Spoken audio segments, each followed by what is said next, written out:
tous et toutes. Donc, nous sommes 4. Vous nous regardez, vous êtes probablement une quinzaine de journalistes. On va vous présenter une étude dont on est très fiers sur les entreprises familiales, la transmission à l'intérieur des entreprises familiales. Donc, je suis très heureux de vous présenter l'équipe de ce matin, avec donc Caroline Poissonnier, qui dirige Baudelet, qui est une magnifique entreprise. Elle aura l'occasion de s'exprimer sur ce sujet. Et elle aura l'occasion de vous dire comment elle, fille, femme, a pris la relève de son père. C'est ça. Hein, c'est tout le thème de l'étude. Avec mon frère, quand même. On est en avec son frère. Et ces cas-là sont de plus en plus nombreux. Et c'est ce que montre très précisément cette étude. Je suis très content d'être également avec Renaud Dutreil.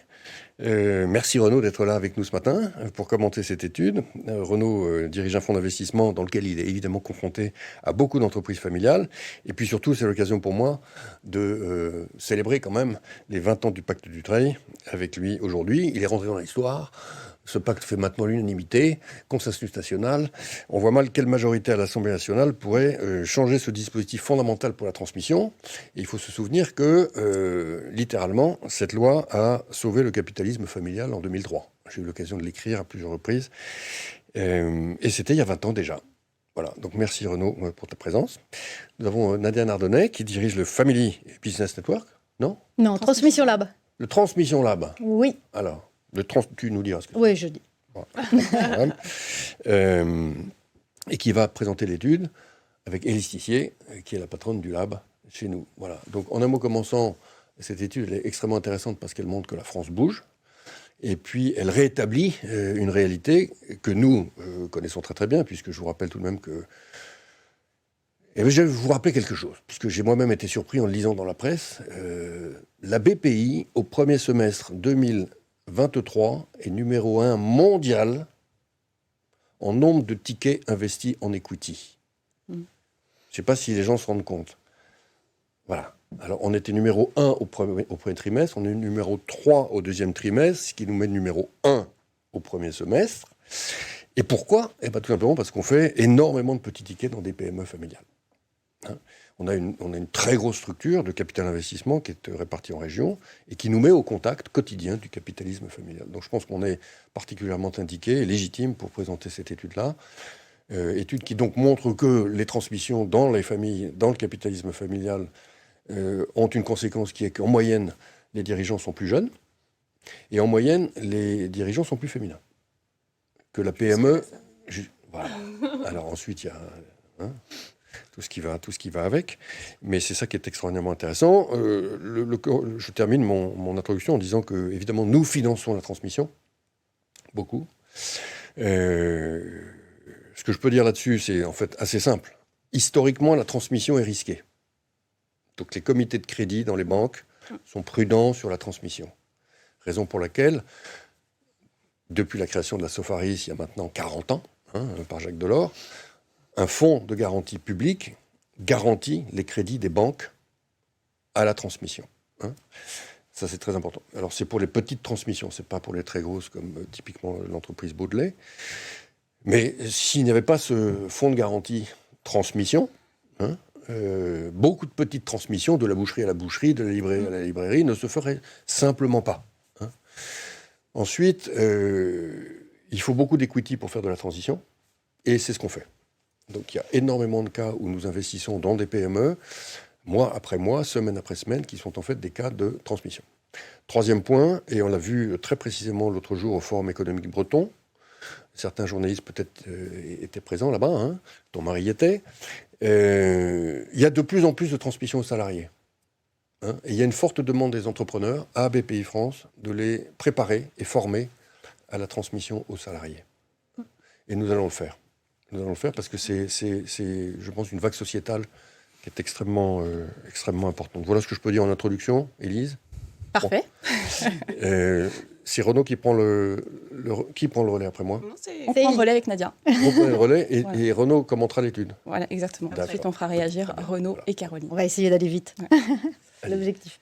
Merci Nicolas. Donc effectivement, on va vous présenter en une dizaine de minutes les principaux résultats de cette étude.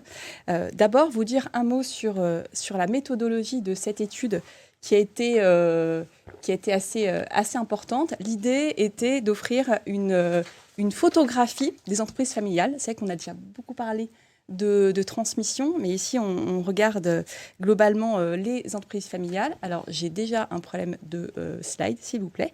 Est-ce que vous pouvez mettre la 4 qui nous montre en fait la méthodologie qui a été déployée pour cette étude, méthode classique lab, avec une enquête qui a été réalisée auprès d'entreprises familiales et non familiales, ce qui nous a donné un échantillon de l'ordre de 2300 PME et ETI. J'insiste toujours dessus parce que c'est extrêmement important. C'est un échantillon d'entreprises françaises sur l'ensemble du territoire, de PME de plus de 10 salariés et d'ETI. Et c'est assez rare. De ceux qui ont répondu. De ceux qui ont répondu. C'est-à-dire qu'on a envoyé à environ 30 000 entreprises et on en a eu plus de 2300 qui nous ont répondu.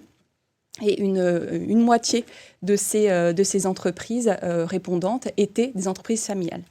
Ce qui nous permet d'avoir un échantillon de familiales et non familiales, et vous allez voir tout à l'heure, de les comparer. Et puis on a fait aussi tout un travail statistique qui nous a permis de réaliser, de montrer 5 profils d'entreprises familiales et qui constituent pour nous l'originalité et vraiment l'intérêt de cette étude. Et puis bien sûr, comme d'habitude, des entretiens auprès de dirigeants et d'experts. Je tiens à souligner aussi les partenaires de cette étude.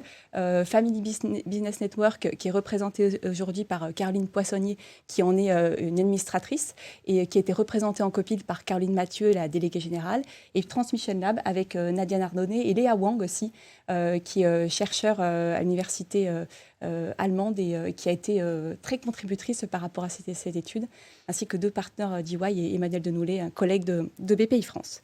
Voilà pour la méthodo. Alors après, je vais laisser la parole à Nadia par rapport à la définition qu'on a retenue, définition européenne et qui inclut un point important.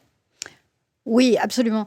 Moi, ce que je voulais dire sur cette slide, c'est que entreprise familiale, on a souvent dans l'idée de dire que c'est une entreprise qui a déjà eu une transmission.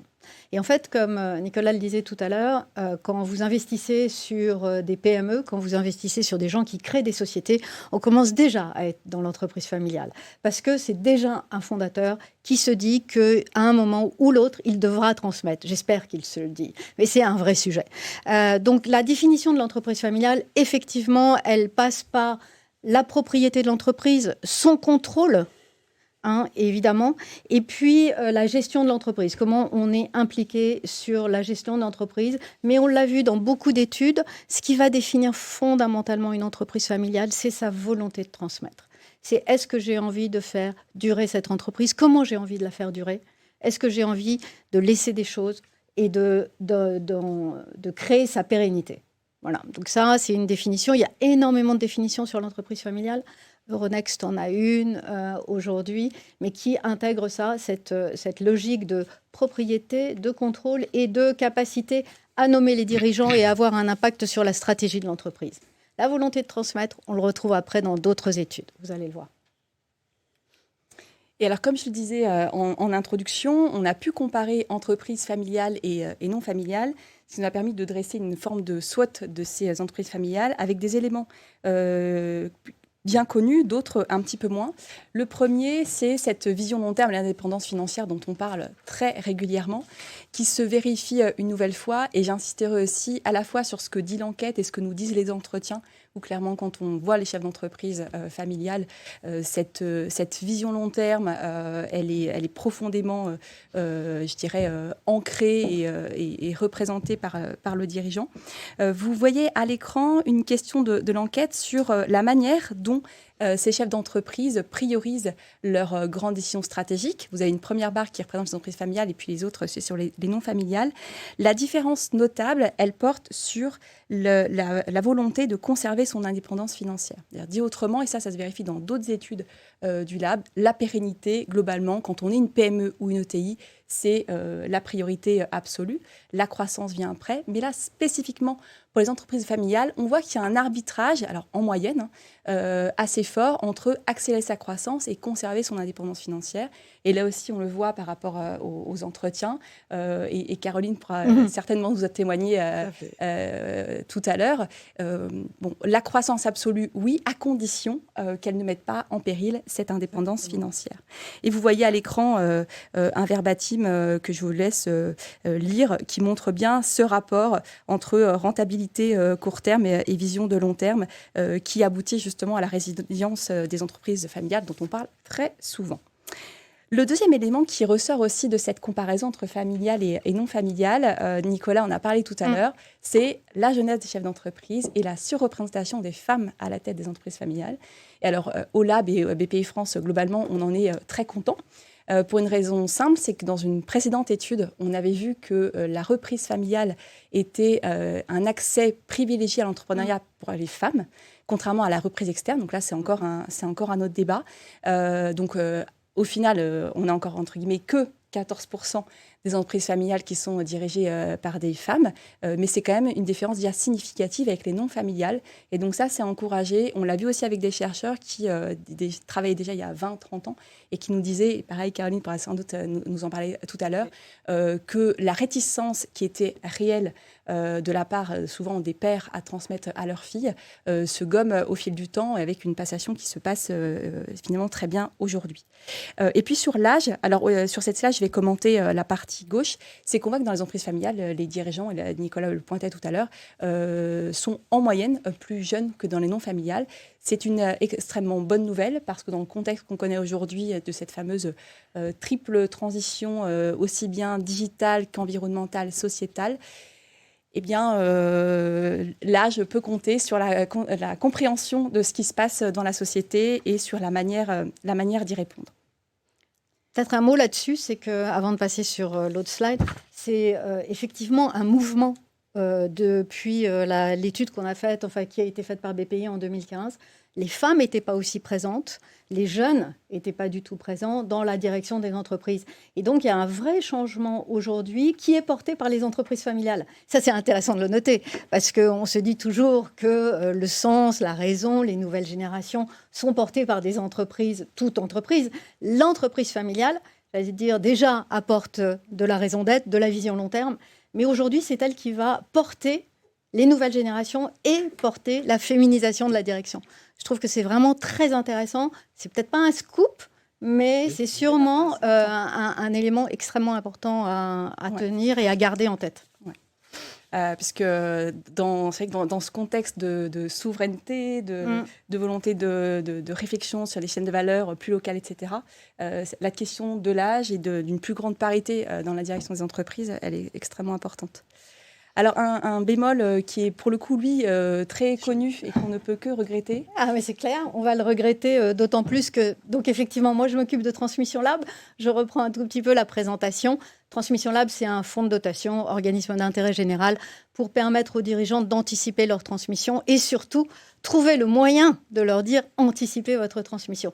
Donc là, on a eu une bonne nouvelle sur la précédente slide. Celle-ci va nous confirmer dans une chose réelle, c'est qu'il n'y a pas encore suffisamment d'anticipation de la transmission en France, qu'elle est le plus souvent, j'allais dire, imposée par l'âge, et c'est pas bien, parce que c'est pas passer un certain âge que c'est facile de réfléchir à un autre projet. Et le sujet du projet est important. C'est pour ça que nous cherchons toujours à expliquer aux dirigeants que la transmission, ça se met globalement dans les gènes de l'entreprise. On y réfléchit tout le temps.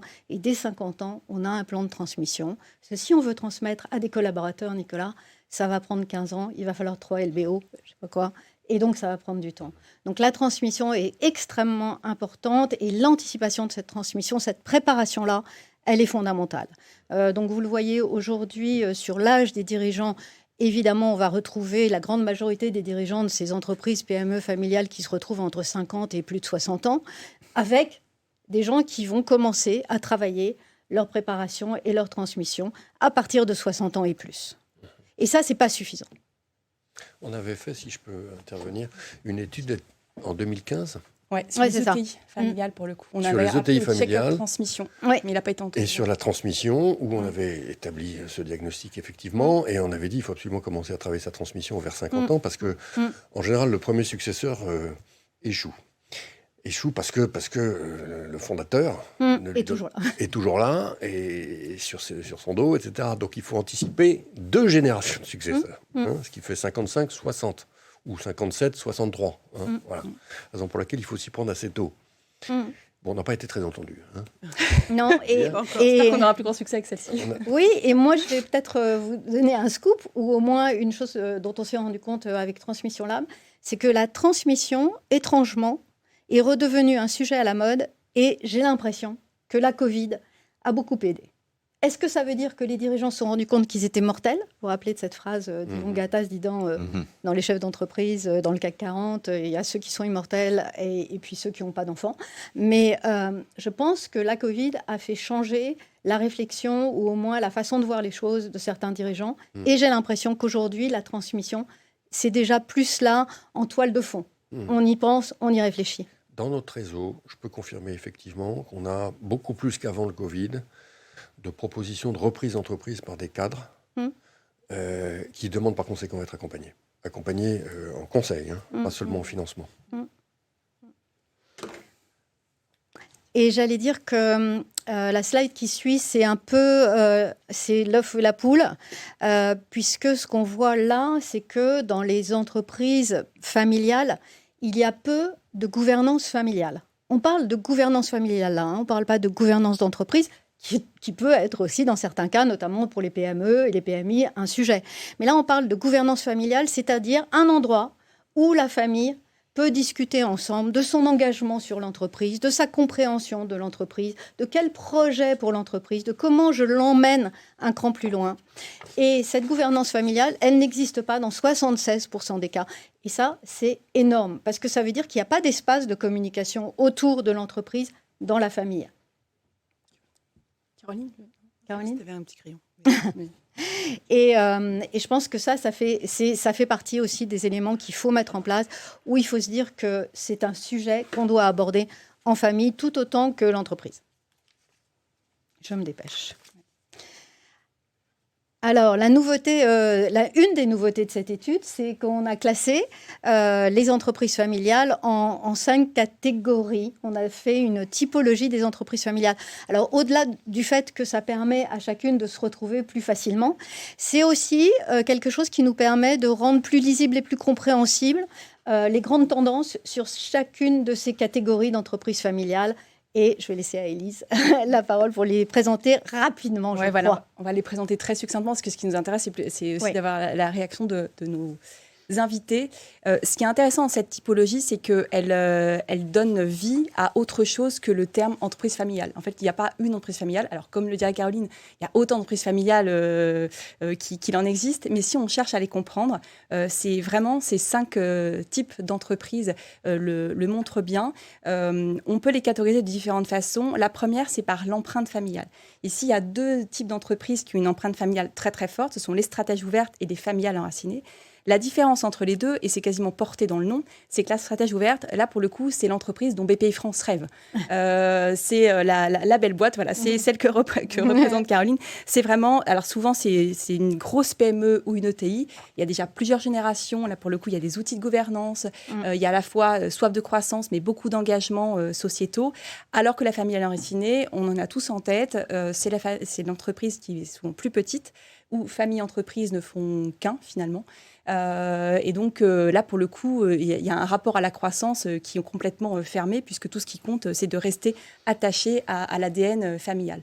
Les 3 autres profils, on en parle beaucoup moins souvent, et pour autant, quand on fait la somme des pourcentages, on voit que c'est quand même une majorité. Ce sont des boîtes familiales dans lesquelles l'empreinte familiale est beaucoup plus, alors soit dissoute, soit pas encore très, très présente, qui peuvent avoir un management, je dirais, très classique. La familiale managériale, il n'y a pas de différence dans le management avec je dirais une filiale de grand groupe. L'entreprise, elle est au capital, elle est plus nulle part ailleurs. Et puis la fin de cycle et début de cycle familial, c'est différent. La début de cycle familial, elle correspond plutôt à nos premières générations, donc celui qui a fondé l'entreprise ou qui l'a reprise, donc qui ici, forcément, il pense à la transmission, mais vous voyez, c'est pas encore très installé au niveau de la famille. Et la fin de cycle familial, et on l'a vu encore plus dans les entretiens, là, c'est un dirigeant où il y a déjà plusieurs générations, par contre, il est en bout de souffle, je dirais, familial, et il sent que les enfants n'ont pas trop envie de reprendre, donc il y a vraiment un questionnement, et vraiment dans les entretiens, on voit bien qu'il y a il y a cette idée de pas trop pousser le cadeau empoisonné auprès de la nouvelle génération. Tu passes à l'eau direct. Et voilà. Et donc ensuite, alors je passe à l'autre direct. Effectivement, la stratégie ouverte, elle sera détaillée dans l'étude. Et la dernière slide de cette présentation, et ça fait le lien, bien sûr, avec la transmission. Et la question qui était posée, c'était que projetez-vous pour l'entreprise lorsque vous ne serez plus à sa direction? Le bâton de gauche et donne la statistique moyenne. On a 65% des dirigeants qui nous répondent, qui nous disent vouloir transmettre à un membre de la famille. Donc là, on est vraiment dans le cadre de la transmission familiale. La CDA à ses salariés, par rapport à ce qu'on disait tout à l'heure en introduction, c'est plus faible par rapport à notre étude, puisque là, en moyenne, on est à 4%, et on a quasiment 20% qui pensent céder à une entreprise. Ce qui est intéressant ici, c'est de voir que selon le profil à laquelle, entre guillemets, on appartient, on a un rapport à la transmission familiale qui est assez différent. Et alors, la très, très bonne nouvelle, c'est que la stratégie ouverte, qui est un peu notre champion d'entreprise familiale, celle qui représente 1 sur 5 aujourd'hui et qu'on aimerait beaucoup plus, il y a une volonté de transmettre extrêmement forte. Pour les autres, c'est différent. Alors, familiale et assignée, on ne s'étonne pas. Et la familiale managériale, juste un petit point à méthodo, ce sont des dirigeants salariés ou mandatés qui ont répondu. Donc, forcément, la réponse ici, elle est à prendre avec précaution, puisqu'ils ne sont pas directement impliqués.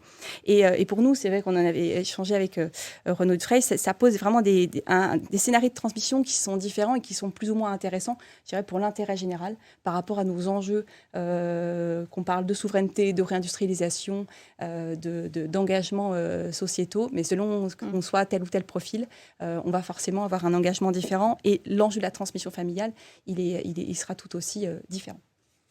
Voilà pour la présentation succincte de cette étude, puisque on aimerait entendre Caroline Poissonnier et Renaud Dufresne donc, en réaction à cette étude. Alors, j'ai commencé par Caroline. Donc, vous êtes directrice générale du groupe Baudelet Environnement, que vous co-dirigez avec votre frère. Tout à fait. Le groupe Baudelet est une ETI 100% familiale, dirigée par la famille Poissonnier, leader sur le marché de la collecte, traitement et valorisation des déchets dans le nord de la France. Tout à fait. Votre Nord de Paris. Dans le Nord, voilà. Réalise un chiffre d'affaires consolidé de l'ordre de 200 millions d'euros et emploie presque 600 salariés. Et comme je disais tout à l'heure, vous êtes aussi administratrice du FBN et présidente de la région Hauts-de-France du FBN. Tout à fait. Je vous laisse nous dire votre réaction par rapport à cette étude. Eh ben, merci beaucoup. Déjà, je suis ravie d'être parmi vous parce que c'est un sujet qui est passionnant et sur lequel je me plais toujours à intervenir. Alors, cette enquête, elle est intéressante à double titre. Déjà parce qu'effectivement, elle est bien représentative des différents profils et surtout, je la trouve assez objective, finalement, des avantages et des inconvénients de l'entreprise familiale. Parce que souvent, il y a un parti pris, soit l'entreprise familiale est toute belle, soit c'est un fardeau. Enfin, en tout cas, là, je trouve qu'il y a un beau mix à la fois des facteurs clés de succès et puis des écueils un petit peu à éviter ou les points de vigilance. Donc, bien sûr, sur le positif, la vision long terme, la confiance en l'avenir, des leaders souvent charismatiques, qui ont beaucoup de sens, qui portent des valeurs, etc. Et ça, c'est quand même ce qu'on retrouve dans l'entreprise familiale. Et à côté de ça, vous l'avez dit, redit, la difficulté de transmission, les histoires humaines qui existent entre les gens, l'affect. Enfin, moi, j'en parle souvent dans les difficultés d'entreprise familiale. Donc, en ça, j'ai trouvé l'étude intéressante. Elle est fluide, elle est ni trop courte ni trop longue, elle détaille. Enfin, voilà, moi, en tout cas, je l'ai trouvée très intéressante. Effectivement, là, si je prends ma casquette FBN, c'est bien sûr la stratégie ouverte qu'on va chercher à promouvoir ou en tout cas à sensibiliser auprès des dirigeants qu'on peut rencontrer. C'est ce que j'essaye de faire moi-même, vous l'avez dit tout à l'heure, au sein de notre entreprise avec la société effectivement Baudelet Environnement, dont je représente, vous l'avez dit, la 3e génération. Notre capital est fermé, effectivement, et on a vocation à rester indépendante financièrement. Donc ça, c'est ancré chez nous. Après, toutes les stratégies sont les bonnes, mais en tout cas, celle-là, c'est la nôtre. Notre empreinte familiale est très forte, surtout que nous sommes un groupe éponyme, Baudelet étant le nom de mon grand-père qui a fondé la société. On est attaché à notre territoire, voilà, on travaille vraiment ensemble. Par contre, on a la conviction que pour durer, il faut savoir évoluer. Ça, c'est vraiment très ancré. On a des ambitions de croissance et de développement fortes pour l'avenir. Mais qui seront toujours, et ça vous l'avez dit aussi, en lien et adaptés avec notre ADN et nos valeurs. Et c'est vraiment ce qu'on fait avant de décider d'acter sur un projet, de faire une croissance, qu'elle soit interne, enfin organique ou externe. C'est est-ce que ça correspond à nos valeurs? Est-ce que c'est ancré dans notre vision? Et nous sommes en train, là, cette année, de travailler à la vision 2035. Donc, nous sommes en intelligence collective, donc en prenant avec nous certains collaborateurs, en nous faisant accompagner aussi par un cabinet sur la démarche, etc., pour en créer. Et cette vision 2035, elle va vraiment marquer un tournant dans l'histoire familiale. On veut faire changer l'entreprise d'échelle. On pense que pour durer, encore une fois, il faut évoluer, il faut se diversifier, il faut continuer d'investir dans nos activités historiques, mais il faut aussi nous ouvrir à d'autres activités. Et c'est exactement ce qu'on est en train de faire en nous adaptant à l'écosystème. Alors malheureusement, je ne peux pas vous en dire beaucoup plus, petit teasing, parce que vous comprenez bien que ça fait plus d'1 an qu'on travaille dessus, qu'on travaille avec nos collaborateurs, que le reveal, entre guillemets, de cette vision va être fait à notre convention annuelle en décembre. Et donc, je vais quand même leur réserver la primeur de tout ce qui est en train de faire, parce que c'est vraiment un gros boulot sur lequel beaucoup d'équipes se sont investies. Voilà. Mais par contre, je serais ravie si, à l'occasion, on pourra s'en reparler. Avec plaisir. Donc juste pour terminer là-dessus, c'est stratège ouverte. En tout cas, moi, j'en suis convaincue sur les différents leviers. Et puis, bien sûr, je vais le redire, mais le petit clin d'œil, j'ai bien aimé, à la place des femmes, dans les entreprises familiales, où je souhaiterais en côtoyer plus. Mais on aura, je pense, l'occasion d'en rediscuter. Mais pour moi, les femmes doivent prendre la parole et doivent devenir le modèle pour que les enfants, les jeunes filles, enfin en tout cas, casser un petit peu ce plafond de verre qui existe aujourd'hui sur c'est un milieu masculin, etc. Moi, je ne suis pas d'accord avec ça. Et je pense que plus on aura justement d'entrepreneurs femmes qui vont prendre la parole et montrer que c'est possible finalement de diriger des entreprises. Le terreau est peut-être plus propice aux entreprises familiales, on pourra en reparler tout à l'heure, mais quand bien même, moi je pense que la femme est l'égale de l'homme. Il y en a même qui disent que la femme est l'avenir de l'homme. Bon, j'irai peut-être pas jusque-là, mais en tout cas, c'est une question d'ambition, de conviction, de travail et de confiance. Donc voilà. Peut-être donner les grands chiffres de Baudelaire. Oui, j'ai donné 200 millions à peu près de chiffre d'affaires et on est 600 collaborateurs sur 2 régions. C'est pour ça que je précisais Hauts-de-France, Nord-Normandie. C'est pour ça que je précisais Nord de Paris.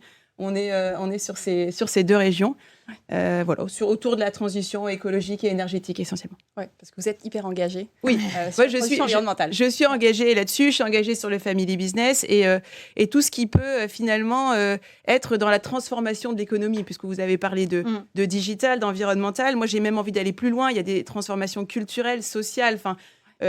moi, j'ai une formation plutôt RH, communication, etc. Je crois beaucoup au sens, en la vision, au mouvement, finalement, des collaborateurs. Je crois aussi à l'équilibre personnel dans la vie professionnelle. Et c'est un petit peu ce que j'essaye de porter haut et fort, le plus fort possible, entre guillemets. Parce qu'on peut combiner une vie de maman. J'ai la chance d'avoir 2 enfants et d'être dirigeante et d'être... voilà, et de m'investir dans la vie sociétale. Et tout ça, c'est possible. Donc, voilà, si ça peut en inspirer certains, avec plaisir. On vous retient à chaque fois qu'on vous dira. Ça plaît à Nicolas, j'en suis sûre. Renaud, on ne vous présente plus. Parce que, évidemment, Loi Dutreil, mais depuis beaucoup d'activités... d'investisseurs et comme disait Nicolas, dans des très belles boîtes européennes ou françaises et à capital familial. Et je vous laisse, pareil, nous dire ce que vous avez retenu ou ce sur quoi vous avez accroché. J'ai retenu une chose. D'abord, enfin, une étude qui se penche vraiment sur le sujet de la transmission des entreprises. Parce qu'au cours des 3 dernières années, il y a eu beaucoup de bruit sur la transmission des patrimoines et l'inégalité des patrimoines des Français. Il y a eu le rapport Blanchard de l'OCDE, il y a eu le rapport du CAE, qui a fait également beaucoup de bruit. Et c'est vrai que si on regarde une entreprise juste comme un actif dans le patrimoine des familles, à côté des meubles, des œuvres d'art, des voitures, des maisons, des titres en bourse, eh bien, on ne s'intéresse pas au vrai sujet. On rate le vrai sujet, et notamment pour l'intérêt général de la France à l'importance de ces entreprises familiales dans le développement de notre économie. Et c'est formidable de voir que c'est la BPI, partenaire numéro 1 des PME en France, qui lève le voile sur ce qui se passe vraiment dans les entreprises.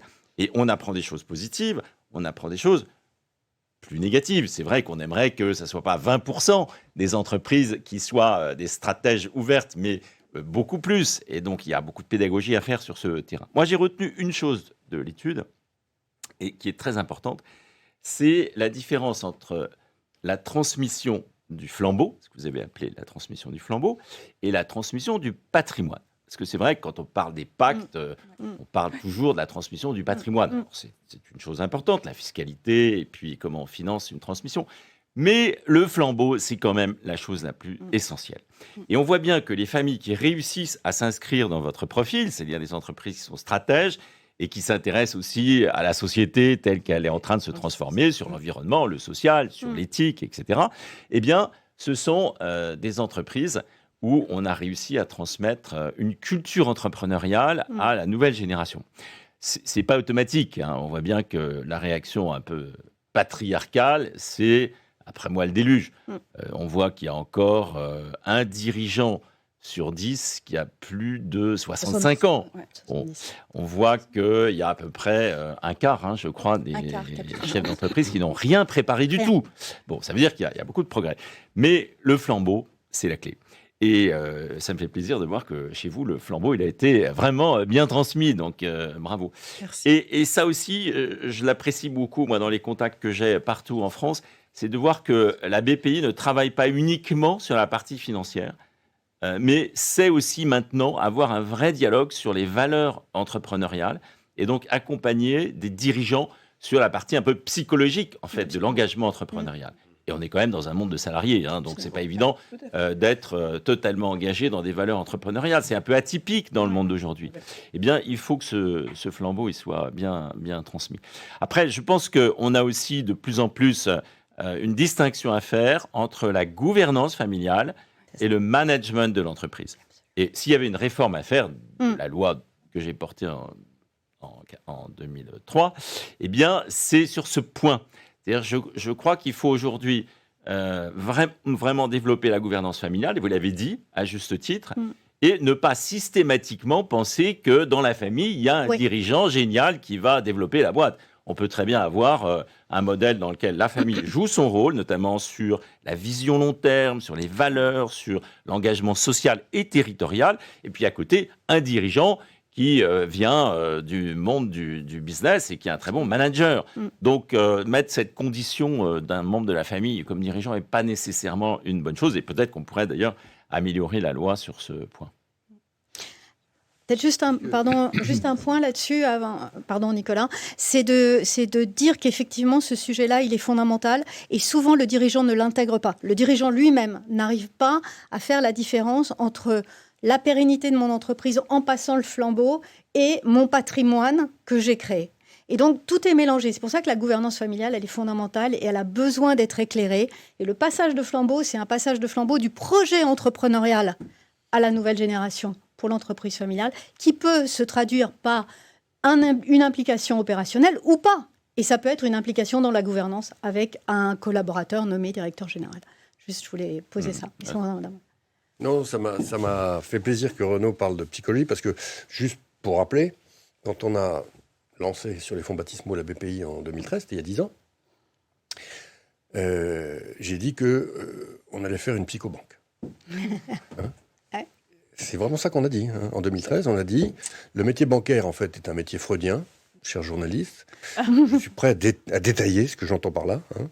Mais c'est vrai que c'est un métier qui travaille le cœur même du désir d'investir, du désir de persévérer dans l'être, du désir d'être fécond, etc. Et donc le rôle, et ça a toujours été le cas, hein, dans la banque du 19e siècle, la banque qui a financé toute l'industrialisation de la France à cette époque, mais également dans les années 30, le banquier doit avoir un dialogue qui est un dialogue extrêmement intime finalement avec l'entrepreneur.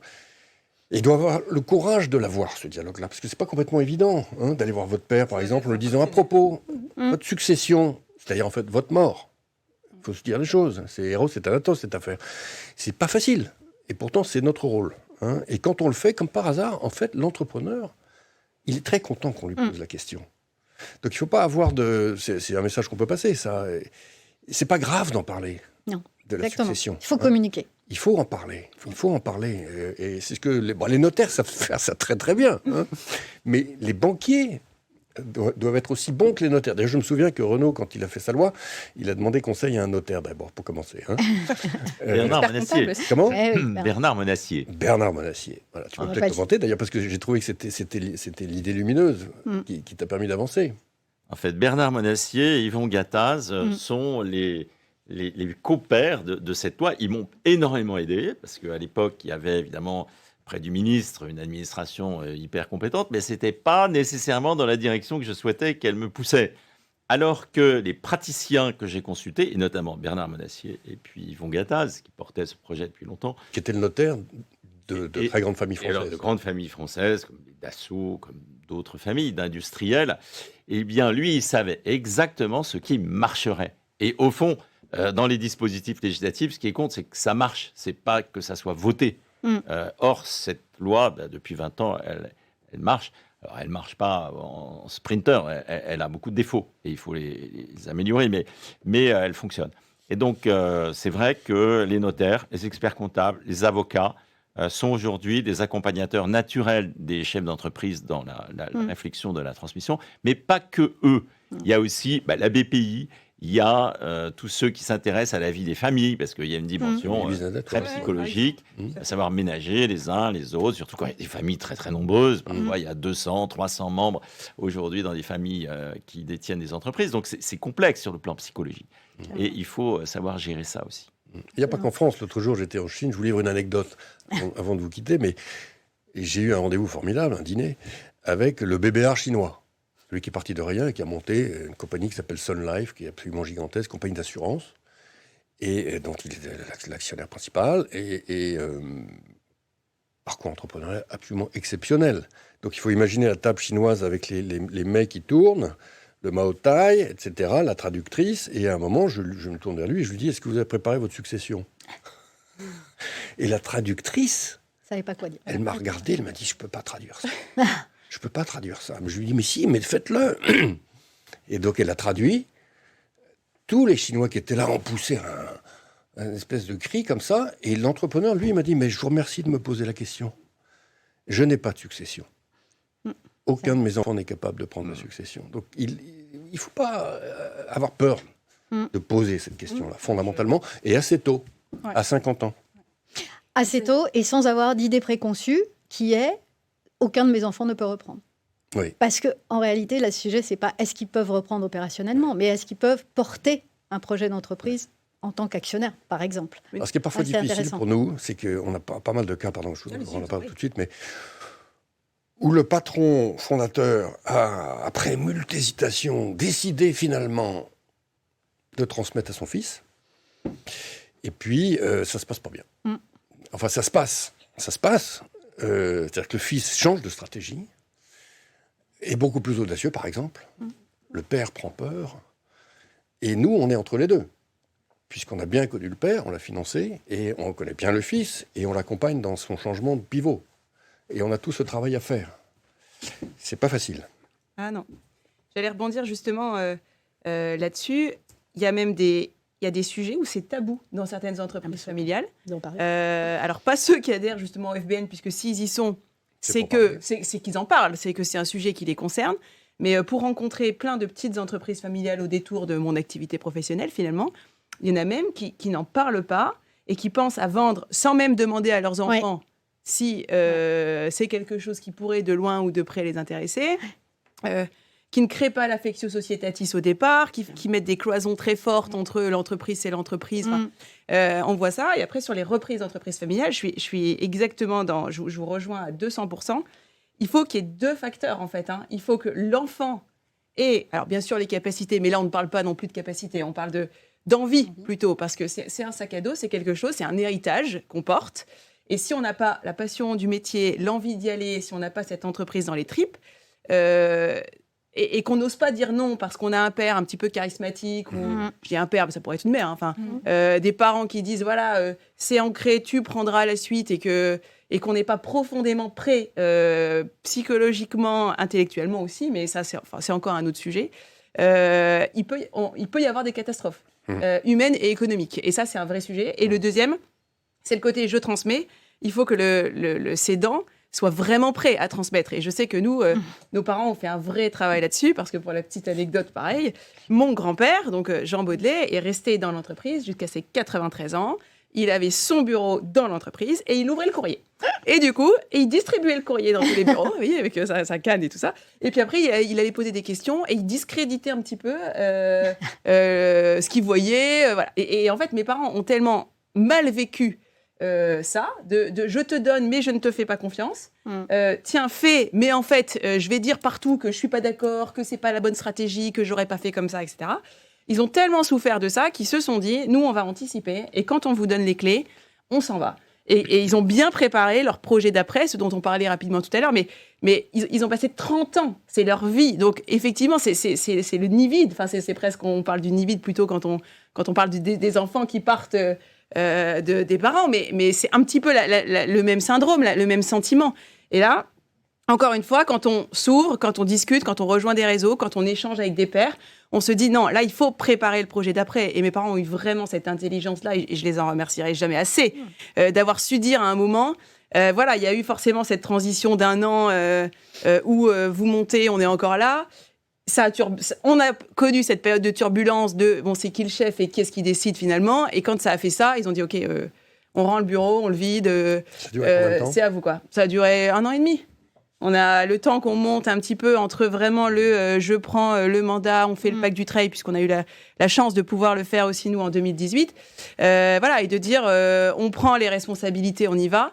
Mais préparer ce projet d'après, c'est une clé qui est mentionnée dans l'étude d'ailleurs, hein, mais qui, pour moi, est vraiment fondamentale. Absolument. Merci beaucoup. Merci Nicolas. Merci Nicolas. Merci Nicolas, on continue cette conférence de presse. Donc effectivement, peut-être pour, alors je ne sais pas si c'est conclure sur ce point, mais vraiment insister, si ça pouvait être un message qui soit le plus porté possible, c'est que ce terme de flamme entrepreneuriale nous a été soufflé, alors notamment par Mathieu Leclerc, fort de son expérience et qui a créé la société d'investissement Fort Talents, insistant sur le fait que la transmission, ce que vous disiez, n'est pas que patrimoniale, et cette flamme entrepreneuriale, elle ne se fait pas du jour au lendemain, elle ne se signe pas. Et elle engage vraiment les deux parties. Et donc c'est pour ça que la question aussi de l'âge est importante, parce qu'il y a à la fois l'âge du cédant et l'âge du repreneur, parce que l'envie, elle peut être aussi plus faible quand le possible repreneur est lui-même déjà très avancé dans son parcours professionnel, s'il doit reprendre tardivement l'entreprise familiale. Et donc ça, c'est un élément clé pour nous d'insister sur cette notion de l'entreprise familiale, c'est un tout. C'est pas que le patrimoine financier. Il y a le savoir-faire, il y a les bonnes relations au sein de la famille qui sont tout un tas d'actifs. Tout à fait. Alors, c'est vrai qu'il y a 2 autres paramètres importants, c'est l'école et le territoire. Vous êtes dans un territoire qui porte ces valeurs entrepreneuriales de façon très forte, avec aussi la dimension de solidarité sociale, etc. Il y a un réseau de dirigeants très fort. C'est la même chose en Vendée. Il y a d'autres parties de la France qui sont comme ça très territorialement entrepreneuriales. Mais il y a d'autres parties de la France où il n'y a pas du tout cette culture. Et puis il y a l'école. Et l'école n'est pas le foyer du flambeau entrepreneurial en France. Ce n'est pas le cas. Donc il faut vraiment que ça soit la famille qui joue ce rôle. Et la gouvernance familiale. Et la gouvernance familiale. La transmission de l'affectio, dont on parlait, l'affectio societatis, voire familiale, et c'est vraiment primordial. Nous, on faisait du vélo dans l'entreprise quand on avait 5 ans, et on fait ça avec nos enfants. Ce qui fait qu'on a un attachement qui est fort et qui, du coup, est au-delà d'une entreprise. C'est un distributeur de dividendes. On est attaché physiquement, émotionnellement à cette entreprise et à ce qu'on veut développer. Et donc, on va faire passer le bien commun et l'entreprise prioritairement sur les décisions un peu stratégiques forcément dans l'entreprise. Un autre petit mot, Nadia, où on peut commencer à prendre des questions. On peut aborder des questions. Peut-être, je vais aussi vous poser la question sur la tribune que vous aviez signée il y a 1 an, Caroline, dans Tribune dans les Échos, sur l'ambition française passera par les nouveaux dirigeants de TI, qui posait justement cette question de transmission et donc reprise. Est-ce que vous pouvez nous dire pourquoi vous avez signé cette tribune et est-ce que vous avez des choses qui ont changé depuis ? Choses qui ont changé, non. J'ai une route, une dynamique. Je me suis, quand on me l'a soumise, effectivement, j'évolue un petit peu dans ces milieux-là. Voilà. Je m'y suis reconnue pleinement. Les nouveaux dirigeants, les transmissions de TI, les entreprises familiales ont une portée qui, pour moi, doivent impulser ou doivent être les précurseurs dans ces sujets. Les nouveaux dirigeants aujourd'hui ont des outils, ont des moyens, ont des accompagnements pour pouvoir rayonner et faire comprendre un petit peu au reste du monde économique, si on reste dans le monde économique. Mais voilà, et quand je l'ai lu, c'était limpide. C'est pour moi, c'est l'avenir, c'est les différentes transmissions, c'est l'impulsion, c'est l'ouverture à l'écosystème. Et on ne peut pas finalement espérer transmettre ou diriger une entreprise si on n'a pas cette ouverture d'esprit-là. Et c'est ça que je voulais porter. Pour moi, c'est bien plus large que du capital. Il y a une partie capital. Et sans ça, on ne pourrait même pas parler du reste. Donc, c'est les murs de la maison. C'est ce qui permet tout le reste. Mais ce n'est que le premier étage de la fusée. Voilà. Alors, on va commencer à prendre les questions. On a eu une nouvelle, donc il y a déjà des premières réponses qui ont été apportées, qui nous demandaient s'il y avait une différence entre les entreprises familiales et les non familiales autour des investissements dans l'innovation. Alors, on peut répondre sur d'autres thématiques même que l'innovation, parce qu'on posait ces questions-là, mais on posait aussi des questions sur le développement à l'international, la RSE.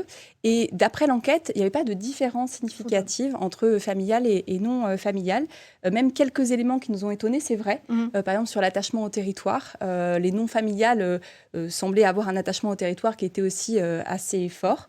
Pareil pour la RSE. Alors, dans les éléments d'explication, qu'on a pu avoir, c'est sur la RSE, notamment, alors dans la RSE, il y a évidemment toutes les dimensions, mais si on prend l'axe du capital humain, familial, non familial, les difficultés de recrutement et de fidélisation de salariés sont les mêmes. Donc forcément, il y a des efforts qui sont faits de manière très forte des deux côtés. Après, sur la dimension, je dirais, environnementale, on voit que la réglementation qui impose aussi beaucoup plus de formalisation, j'allais dire, entre guillemets, elle favorise les non-familiales. Alors, c'est vraiment du entre guillemets, c'est-à-dire elle pousse aussi peut-être des entreprises qui sont moins attachées naturellement à s'occuper aussi de RSE. Donc, qui tend du coup à créer un effet, ce qu'on appelait dans l'étude, un effet de rattrapage entre les non-familiales et les familiales. Pour autant, dans les entretiens, c'était limpide. Ce que vous décriviez aussi, Caroline, sur vraiment cet attachement aux salariés, au territoire, il est absolument très fort, très, très fort. Dans les entreprises familiales. Et en ce qui concerne l'innovation, qui était quand même un sujet qui nous intéressait vraiment fortement, puisque c'est le monde de demain, je pense que l'impact qu'a eu la révolution numérique, digitale, a beaucoup fait bouger toutes les entreprises. Là aussi, on retrouve non pas des contraintes de RSE ou d'environnement, mais des contraintes qui ont été le monde de demain. Il va passer par de l'innovation, il va passer par des changements et des bouleversements. Donc ça a poussé l'ensemble des entreprises à aller sur l'innovation. Donc je ne sais pas trop encore ce qu'on met sur l'innovation. Je pense que le sujet peut-être se pose sur la diversification. C'est-à-dire comment une entreprise familiale va sur un sujet de diversification. C'est des choses qu'il faudra qu'on regarde. En fait, on peut regarder ce sujet d'innovation en fonction du temps. Parce que l'innovation court terme, je pense qu'elle est largement partagée par toutes les entreprises, sinon elles disparaissent. En revanche, sur l'innovation long terme, il faut avoir de la visibilité sur la durée. Or, tous les indicateurs montrent qu'aujourd'hui, les entreprises, les managers raisonnent sur un temps qui est entre 5 et 10 ans. Les fonds d'investissement investissent sur des périodes de 5 à 10 ans. Les compagnies d'assurance font des contrats d'assurance de 5 à 10 ans. Les plans stratégiques, c'est des plans stratégiques à 5 ans. Donc, aujourd'hui, une entreprise dans le monde entier, c'est je regarde ce qui se passe dans les 5 prochaines années et un peu plus loin sur les 10 prochaines années.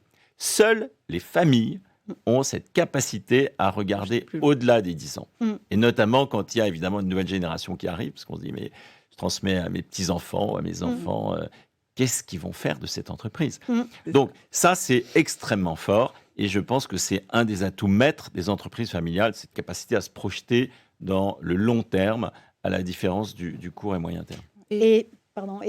Juste pour rajouter qu'effectivement, quand on parle à des entreprises familiales, souvent on dit que la gouvernance familiale, sa vision est à 30 ans. La gouvernance de l'entreprise, elle est à 15-20 ans, elle est entre 10 et 15 ans. Et la gouvernance opérationnelle, elle est à court terme. Donc c'est intéressant de dire qu'il y a des gouvernances à chacun niveau et on voit la gouvernance familiale qui doit porter le projet à 30 ans en fait. Et tous les climatologues disent aujourd'hui le problème, c'est que la climatologie, c'est à 100 ans et que les acteurs économiques, eux, raisonnent à 5-10 ans. On ne peut pas avoir d'acteurs économiques qui pensent la climatologie de façon positive.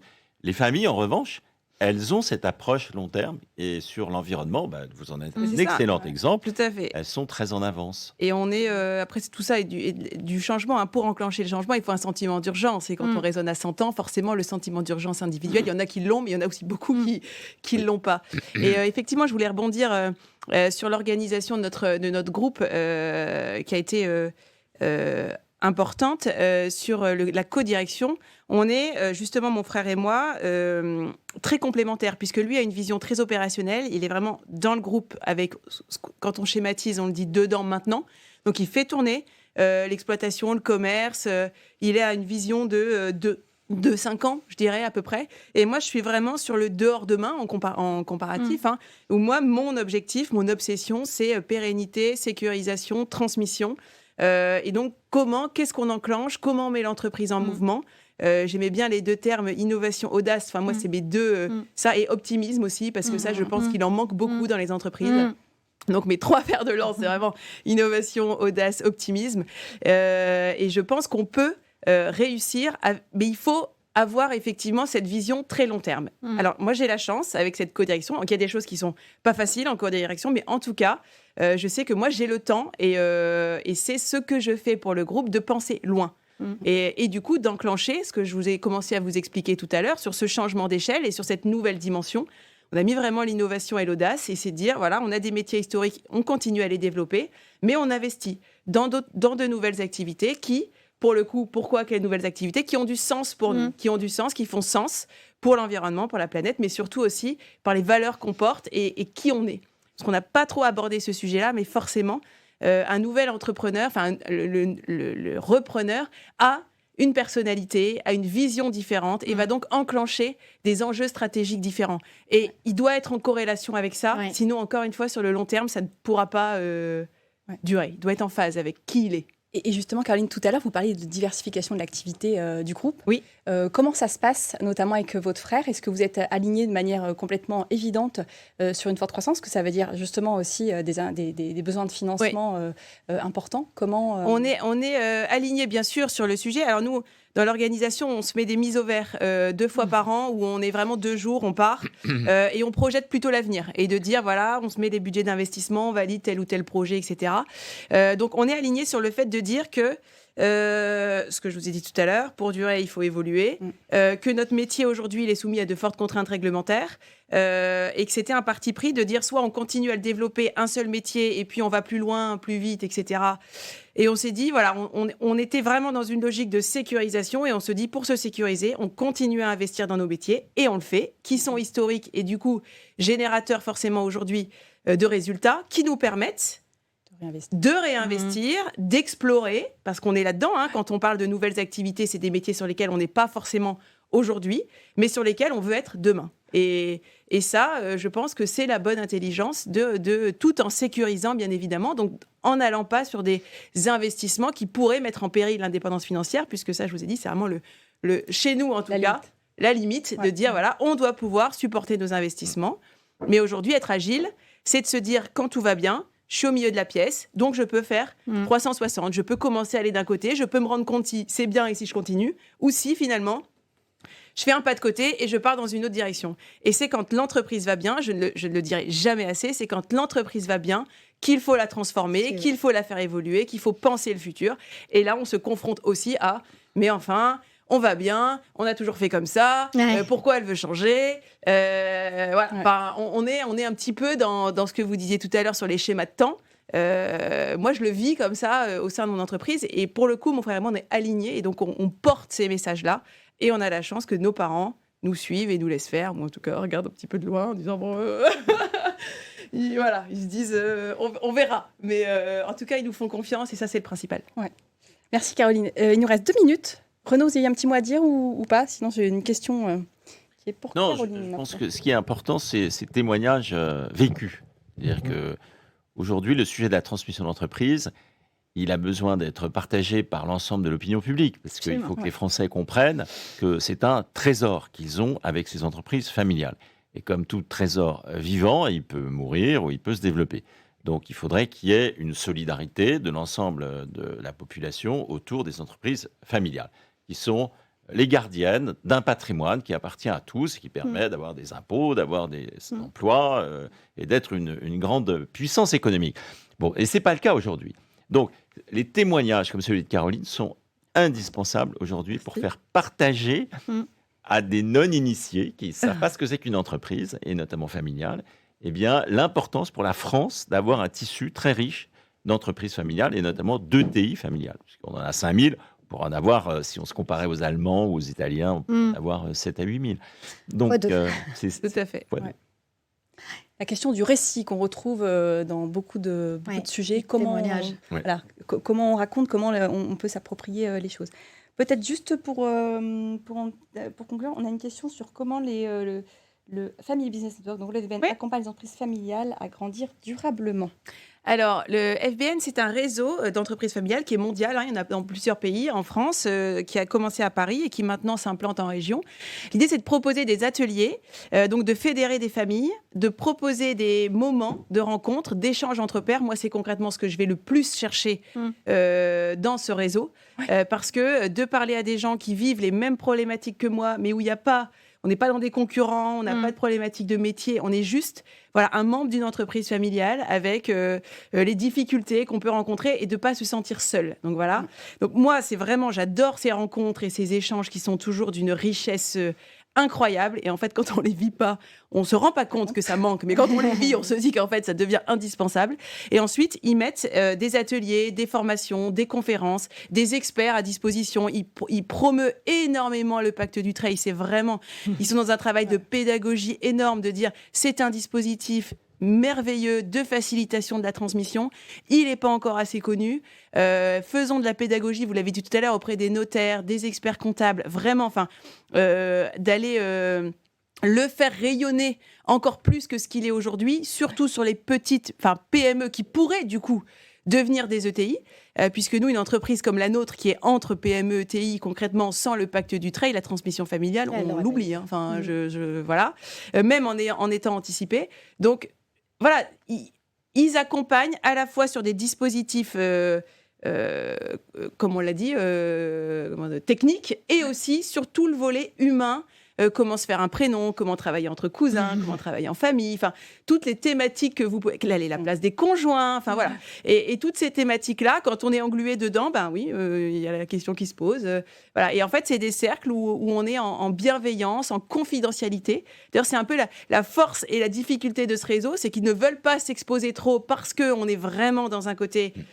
on est entre nous et on ne veut pas que ça sorte. Et en même temps, comment se faire connaître et rejoignez-nous. Voilà. Donc, je ne peux faire que cet appel. C'est un réseau magnifique et toutes les entreprises familiales, n'hésitez pas à pousser la porte parce qu'il y a des gens super qui travaillent dedans et au service de l'entreprise familiale. Eh bien, ce sera notre mot de la fin. Merci Caroline, merci Renaud, merci Nadia et merci à tous ceux qui étaient avec nous ce matin. Donc, si vous avez d'autres questions, n'hésitez pas, on y répondra à distance. Merci. Merci.